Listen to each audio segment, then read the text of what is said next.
fanandronyainana afanyankehitriny mbola afanio malio rekilalao fahiny talo ny ankisy milalao mateony ao an-tsainy ankehitriny tsapanao bereo ratsy fiaina valo ambin'ny folo taona ny ankizy favy talo tomotana avokoa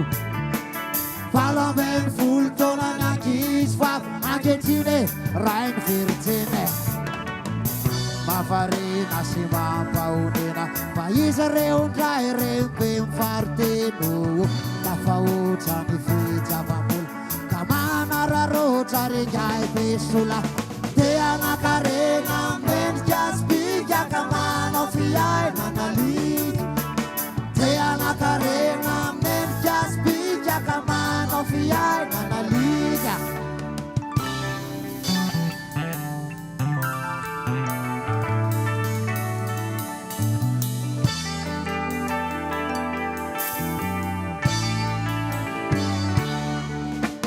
fangala bery fahiny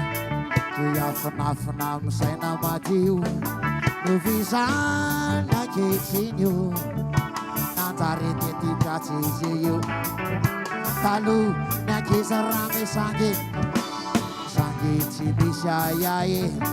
ankehitriny langilangy io no masangy andresalay valo ambin'ny folo ny ankizy favy talo tomotana avokoa valo ambin'ny folo taona ny ankizy favy ankehitriny ray tsy manatsiny mafarina sy mampahonena fa izy reo ndray reo be mifariteno tafa otra ny fijavambola ka manararotra regay be sola te anakarena mendrika spika ka manao fiaina naliky te anakarena mendrika spika ka manao fiaina nalika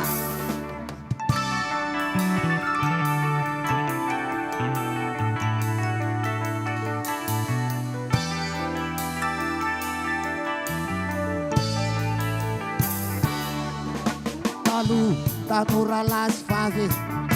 rehefa mifankaty de misy eo ampianakavy io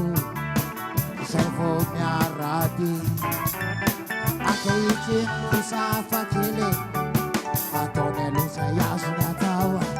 efa mipikiny mademoiselle io zay vao manao ny fanao valo ambin'ny folo taona ny ankizy favy talo tomotana avokoa valo ambin'ny folo taona ny ankizy favy ankehitriny tsy misy veritsiny mafarina sy mampahonena fa izy reo ndray reo be mifariteno lafa otra ny fijavambola la manararotra regay be sola